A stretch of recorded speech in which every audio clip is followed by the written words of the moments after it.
Bonjour à tous et bienvenue, vous regardez l'autre direct spécial élection présidentielle et aujourd'hui nous sommes avec le représentant dans le Rhône de Jacques Cheminade. Bonjour Guy Poulain. Bonjour. J'aimerais d'abord que vous nous expliquiez un peu quelle est la ligne politique de Jacques Cheminade parce que quand on parcourt son programme, on voit des mesures tantôt très à gauche, tantôt très à droite. Comment le placer sur le spectre politique? Il l'a exprimé lui-même, il est un gaulliste de gauche. De Gaulle disait déjà... Ça clarifie pas vraiment les choses. Mais je vais vous expliquer. Gaulliste, c'est déjà pas facile. Gaulliste de gauche, c'est plus difficile.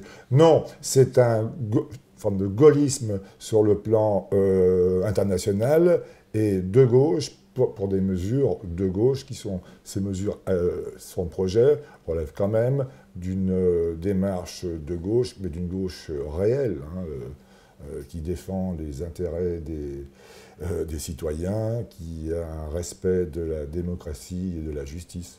Vous voyez à peu près?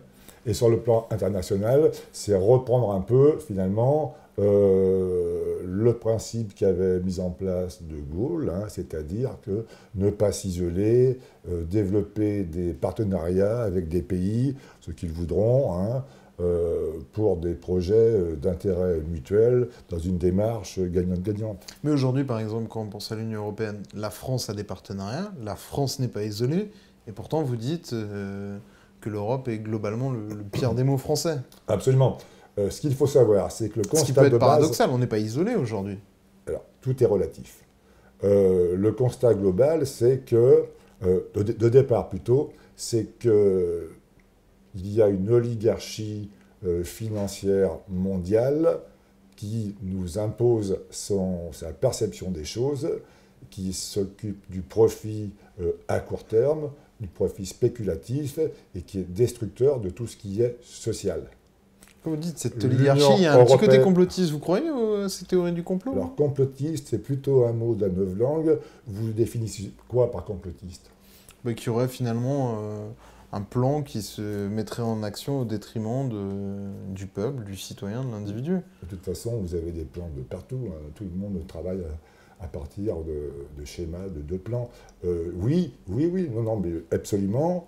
Je veux dire par là que vous avez maintenant, dans cette Union européenne, un certain nombre d'États, 27, 28, ça va peut-être s'agrandir après, qui n'ont plus aucune souveraineté.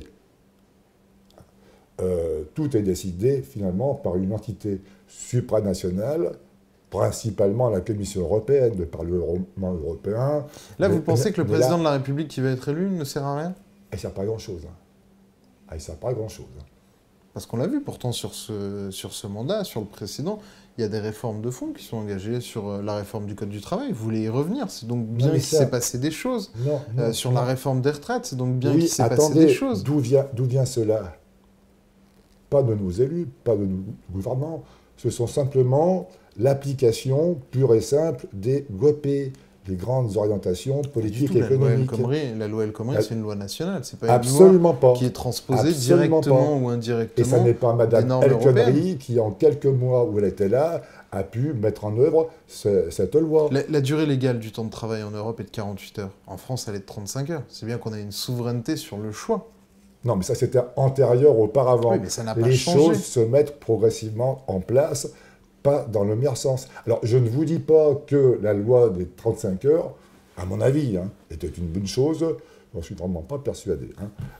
Ceci étant, globalement, on a, et j'insiste, on n'a pas beaucoup de possibilités de manœuvre dans un État appartenant à l'Union européenne. Votre ennemi à vous, c'est la finance, pour reprendre François Hollande.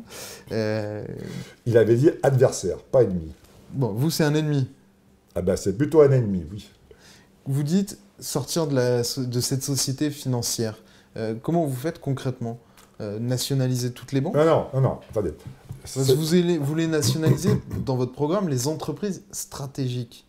Est-ce que les banques en font partie? Autre chose. Qu'est-ce qui rentre dans ces périmètres de nationalisation? Non, on reprend le début de votre question. Pour les banques, il est impératif de faire une sorte de Glass-Steagall à la française, c'est-à-dire de séparer les banques en deux.